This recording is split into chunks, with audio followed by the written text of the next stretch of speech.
Hi, we're the members of Group 1. Rebecca. And our presentation starts with wide-angled views of the subject and moves toward more concentrated topics. Rebecca will summarize the history of approaches to schooling and philosophies and goals of education. Then I'll look for a way of mentally organizing the many views on the topic. Annalee and Laura, respectively, will then deepen the focus on two fundamental goals of education, to develop citizens and to develop qualified workers. And finally, Bethany will compare the way we approach schooling in the U.S. to the way they do it in Japan. Take it away, Rebecca. Not yet. Historically, there are many views on what the true purpose of schooling is. These views have extended from historical philosophers such as Aristotle, Plato, John Locke, Rousseau, John Dewey, and Horace Mann, among others. Aristotle's view on education focused on moral and intellectual virtue. He states, "In men, rational principle and mind are in the end towards which nature strives," meaning the purpose of education is to reach our highest intellect, the distinct faculty of humans. Plato's philosophy of education is creating the just man and the ideal state. In his view, education is an important role in creating sensible men who easily adapt and have the sense to know what to do in a proposed situation. He was also an advocate of challenging the youth in the sense that learning music was just as important as learning to read. John Locke once wrote, "I think I may say that for all who we meet with, 9 parts out of 10 are what they are, good or evil, useful or not, by their education." Locke felt that minds were empty cabinets with potential to be filled and molded into whatever information you provide. Rousseau had a more, what today would be considered, a Montessori approach to education.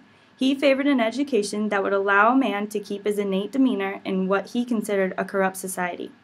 John Dewey felt strongly that students learn by doing and experiencing, that education is a life itself. Horace Mann's philosophy relied heavily on equality. He was convinced an equal opportunity for education would provide benefits for individuals and our economy as a whole. By providing an equal opportunity for education, students would be equipped to compete in the economic race for wealth. Although many views and opinions of the purpose of education have been expressed for centuries, there are common views that continually arise in such arguments. Many share the same opinions on the importance of political, economic, and social aspects.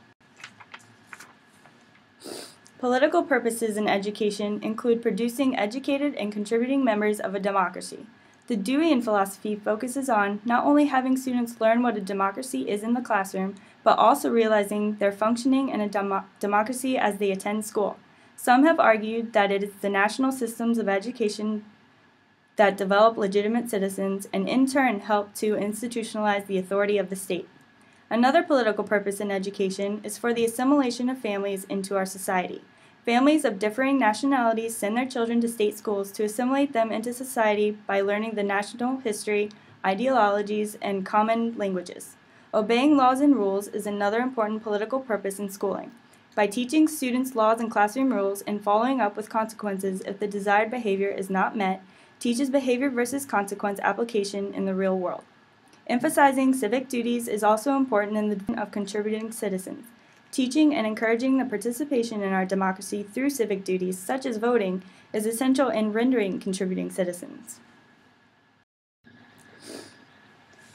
Economic purposes in education include the human capital theory, which is educating for the purposes of creating effective workers whom, in turn, contribute to our country's economy and ultimately contribute to our country and the global economic race. Another economic purpose is for educating for the global knowledge economy. Because Americans are losing jobs due to U.S. companies outsourcing employment, a major focus has turned to the global knowledge economy. There is more education emphasis on math, science, and literacy.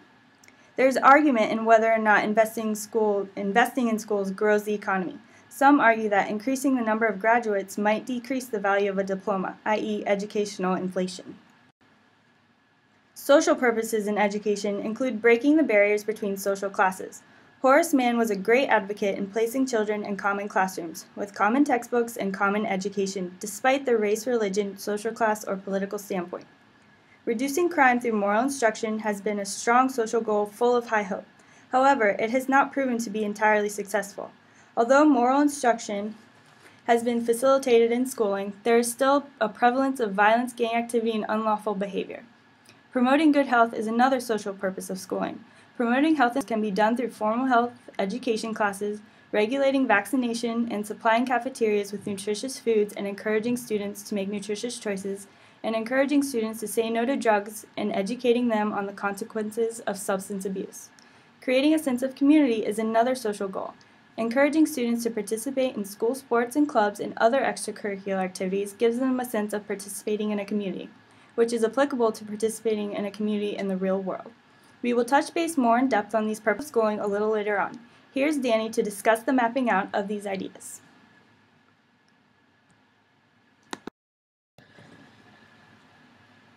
Thanks, Rebecca. How do we get our brains around so many different ideas about the purpose of schooling? I'm going to fan through a list of some of the more prominent ones and suggest an organizing tool that a person could use. It's a very simple idea map based on two axes. One for whether the idea focuses on society or on individuals, and one that separates practical outcomes from more idealistic ones. Okay, now let's scan some notable positions on the topic of the purpose of schooling and then think about charting them. If you dabble at all in literature about the purpose of education, you run into a range of viewpoints on what schooling has to do with society. These are often revolutionary. Thomas Jefferson envisioned a meritocracy, that is, rule by able and accomplished people. George Washington called for a national university that would develop an aristocracy of the educated. These were revolutionary ideas for their time. In the middle of the 19th century, Horace Mann called for public education. He called it the great equalizer and said, "It does better than to disarm the poor of their hostility toward them. It prevents being poor." In the early 20th century, John Dewey argued that education was fundamentally social and interactive. He wrote, "The purpose of education has always been to give the young the things they need in order to develop into members of society." Later in the 20th century, one of the most revered educational theorists was the Brazilian Paulo Freire, who was a revolutionary in his own way.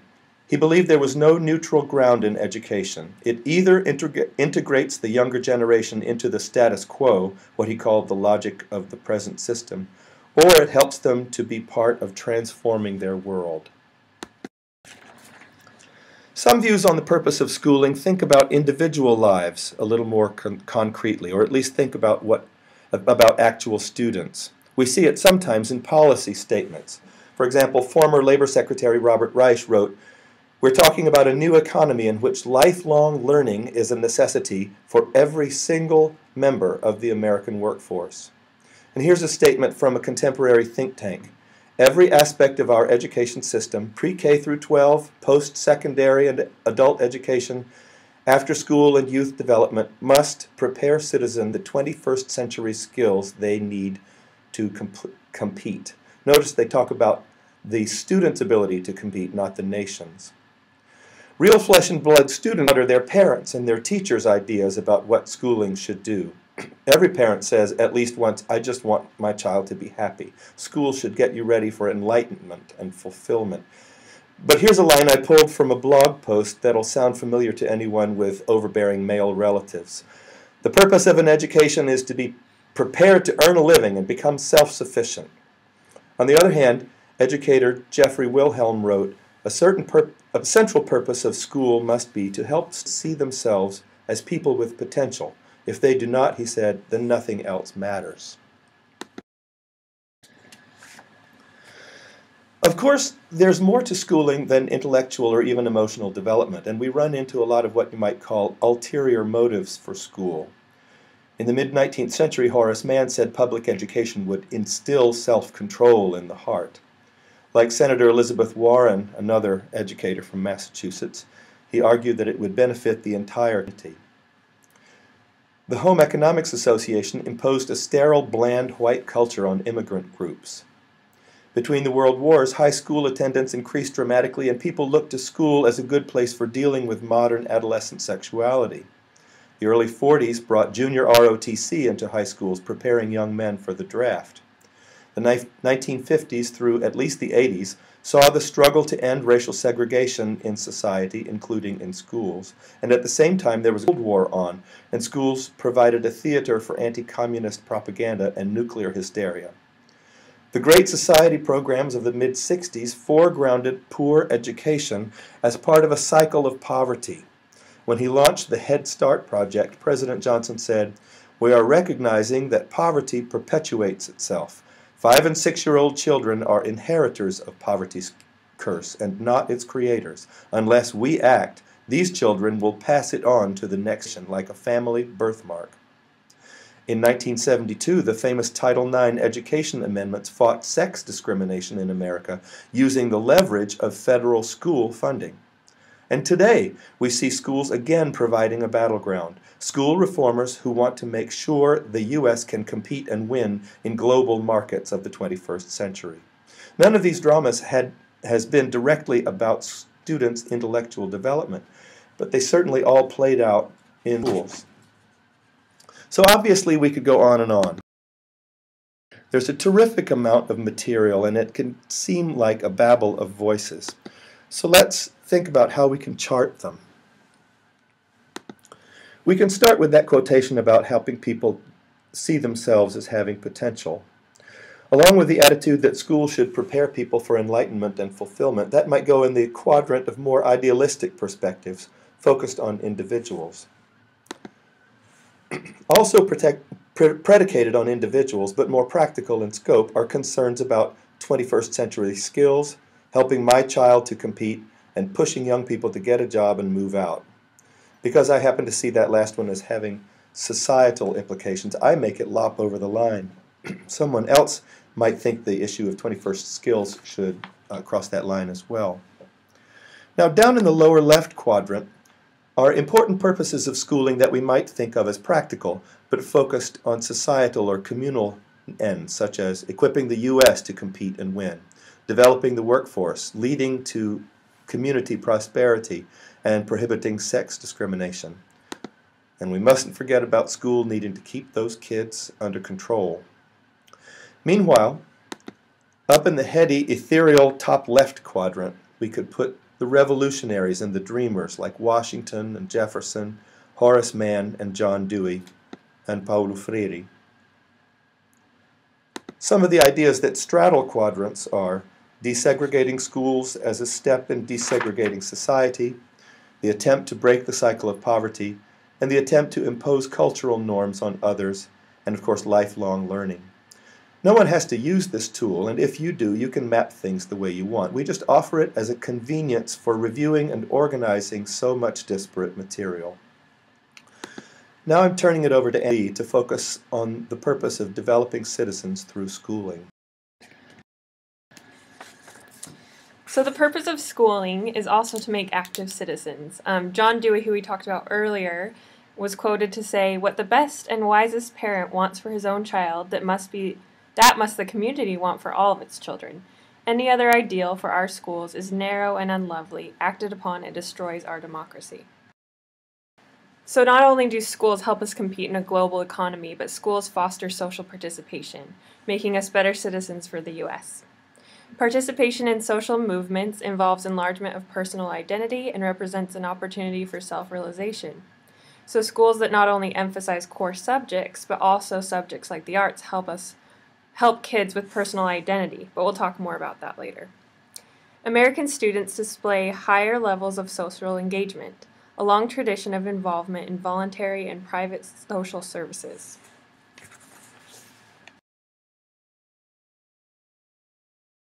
A means to an end. A means to an end meaning the purpose of education isn't always to have a career. Knowledge is not just instrumental, but it is good in itself, Flanagan said. School can bring about the transformation of a life. Students must leave class with the capability to move on through the curriculum and then to a productive life, helping in communities and not just at their career. Students usually put education as the means to an end, but education also can be self-fulfillment, happiness, being responsible, and free human beings, which is what it means to be free in our country, and education for the sake of personal growth. Education is not just a means to an end continued. The real, though intangible, benefits of education, students' critical intelligence and knowledge of themselves and the world they live in. Back to what we just said, school must introduce the young to those experiences which would culminate in a larger society which is worthy, lovely, and harmonious, John Dewey said. So I'm personally studying English teaching, so this aspect is important to me because some wonder why studying literature is important in our day. So 3 questions to consider are: students inhabit a world of confusion, downsizing, bad economy, political upheaval. Why is studying Shakespeare important? Are we only giving students a version of our own ways of seeing the world that may have little relevance to the lives students lead? Does what we study really enable our students to negotiate this often treacherous world? The answer is also making active citizens through English. English teachers serve society by teaching children to read carefully, speak articulately, and write and think clearly, skills that are needed by everyone. English also helps students to become politically astute by teaching literature, and everyone is a voter. English fosters clear thought and expression, and Jagielski said, "English studies is what it means to be human." The arts aren't only important by themselves, but as a supplement to other core subjects. So a big movement in education right now is the value of arts-infused learning. Why continue to teach the arts in classrooms? There is much evidence that infusing the visual and performing arts into language arts, math, science, and history courses fosters challenging, relevant, and exploratory curriculum to all learners. Some learners just learn better with art, and how great to reach them through this medium. Arts involvement enhances risk-taking and growth. Here's a quote about the value of arts by Lorimer. As students grow in competence and assurance in expressing themselves in an art form, a painting, a poem, a dance, they not only grow more assured and more confident, but also have a sense of accomplishment and a growing understanding that they can make an even greater impact as their work becomes more skillful. And finishing up the value of arts, meeting the demands established by No Child Left Behind and teaching through personal and cultural connections can be problematic, but arts-infused learning fosters academic success among diverse learners and holds tremendous promise. Here's Laura. So I'm going to talk about the purposes of schooling and how it's to develop a workforce. One of the other purposes of schooling is to create workers for the future, and that includes looking at schools as an extension of the business personnel department. The schools create a large pool of qualified employees for a comparatively small number of open positions. This competition for job allows for businesses to keep wages lower, therefore decreasing costs and increasing profits. While no school or business would ever come out and say that this is the goal of education, it becomes evident through the call for higher standards and skills within the educational system. There are several ways in which it becomes obvious that the purpose of schooling is to create workers for the future and includes identifying basic skills that all children need. These skills are those that are needed most in basic job industries. Secondly, the use of standardized testing is vital as it ranks students in the basic skills as competent or incompetent on their basic skills. Working towards increasing the number of competent students in the basic skills keeps the pool of potential employees full. Finally, the curriculum of schools will be narrow and focus only on the basic skills such as math, science, and English, and will not address a student's individual interests and needs. In creating workers, there are multiple results in the education that a student receives. The curriculum is narrowed to focus on math, literacy, and science. These are the same areas of study that standardized testing occurs within, and therefore results in a lack of emphasis on social studies, arts, and physical education. There is also an increase in standardized testing and the focus on it as well as the ranking of students. Beyond the classroom, this increase in standardized testing and narrow curriculum results in an increase in dropout and racial segregation because the system does not work well within the personalized needs of students. Most schools work within this type of educational curriculum because of local, state, and federal laws. The Elementary and Secondary Education Act of 1965 by President Johnson was the first federal law to push standardized testing, yet prohibits a national curriculum. This act was the basis for one of the most recent federal laws that has pushed standardized testing, the No Child Left Behind Act of 2001, enacted by President Bush. The act requires all public schools receiving federal funding to administer statewide standardized testing annually to all students in math, science, and English. In the pamphlet put out by the U.S. Department of Education titled A Guide to Education and No Child Left Behind, it states that satisfying the demand for highly skilled workers is the key to maintaining competitiveness and prosperity in the global economy. As part of the American Recovery and Reinvestment Act of 2009, President Obama introduced a blueprint for reform and the reauthorization of the Elementary and Secondary Education Act. This act works to improve teacher and principal effectiveness, provide information for families, implement college and career-ready standards, and developing improved assessments aligned within those standards, and improve student learning and achievement in the lowest performing schools with intensive support and effective interventions. The college and career-ready standards results in a broader base of classes, from literacy to mathematics, science and technology, to history, civics, foreign languages, the arts, financial literacy, and other subjects. This act works to incorporate the development of citizens, which Annalee talked about, with the development of workers by expanding the curriculum. Different countries have different educational systems and laws, as well as different educational priorities. Bethany will go into more about the differences between the U.S. and Japan. I'm going to talk about the difference between the United States and Japan. The comparison and contrast between the purpose of schooling and the act of education between countries is an interesting topic.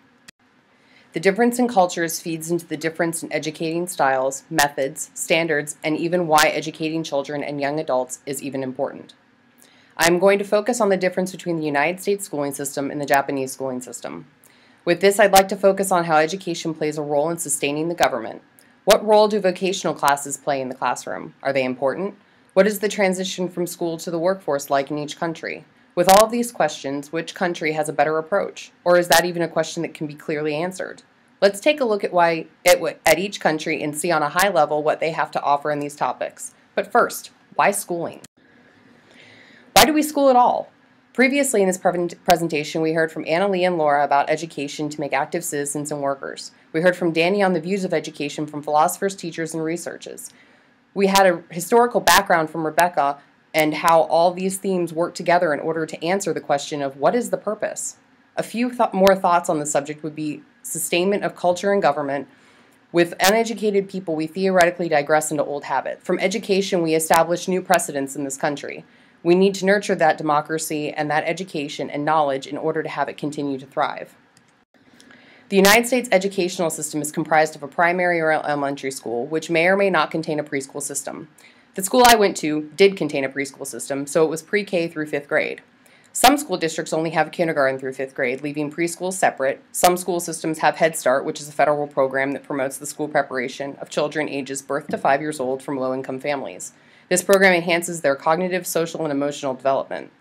President Barack Obama stated, "If we want America to lead in the 21st century, nothing is more important than giving everyone the best education possible, from the day they start preschool to the day they start their career." What a beautiful sentiment. What a great idea. It's interesting that in this one statement makes so much sense, and yet the topic of education budget cuts is constantly in the news. The topic of vocational programs seems to be one of much debate. A lot of school systems see the need and the desire for these programs, as not everyone is out to go for a 4-year college degree and find a career that way. There are students whose interests lie in auto mechanics, cosmetology, cooking, and the like. These are vocational courses that students can take in the school districts to help them hone their preliminary skills before attending a trade school after graduation. For some students, this is the only reason why they show up to school in the first place. These classes can be taken in place of another elective that possibly the student wasn't interested in to begin with. So with these courses, we find many positives, but yet they are widely not offered. And when it comes to budgeting, they are the first to be talked about with regards to downsizing. For example, Manassas City Superintendent has been working on a proposal for the school district budget, and 111 positions were found that go over and above the state funding to Manassas City.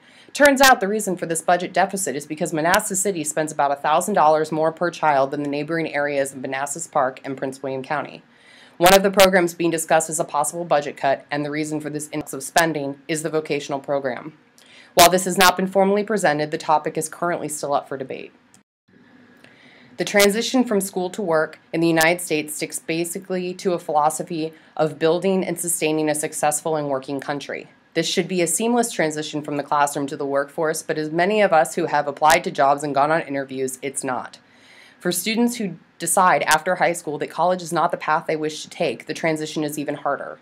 Vocational programs can give a preliminary training to students while in high school to help them pursue an apprenticeship once they've graduated and then possibly lead them into the trade school realm after that. If an important part of sustaining our culture is having an educated next generation ready to deploy into the workforce, then why is the United States considered weak in the vocational qualifications and intervention of organizations' ideas? These are areas that we need to be avid and strong in order to provide the strong educated workforce in the next generation. Looking at this chart, you can see that Japan is also weak in the vocational programs, but they have strong intervention of organizations, which provide effective assessments in students' abilities and learning. The United States have numerous standardized tests for almost every level of education in this country, and yet we are still being rated as weak because some question the validity of our standardized testing system still. The United States Bureau of Labor Statistics states that education pays in higher earnings and lower unemployment rates. Looking at this chart, you can see that with the growth of your education, the growth of your salary is matched. This data is provided from people ages 25 and older, and the earnings are based on full-time salary basis. The interesting thing with this chart is that the doctoral workers make less than the professional degree. Why do you think that could be the case?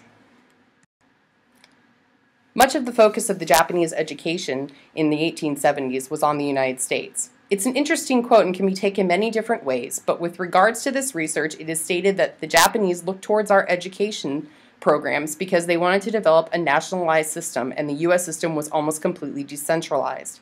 They basically wanted to do things completely opposite of how the U.S. was doing them. The Japanese focus on education was and always has been for the state and not the individual.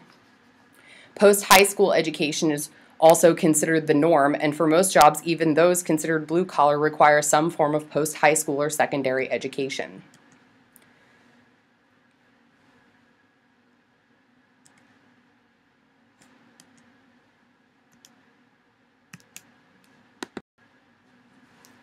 The transition from school to work in Japan is only slightly different than that of the United States. They have a strong assessment program for students in assessing a student's ability for learning, early education, and joining the workforce, secondary education, and university.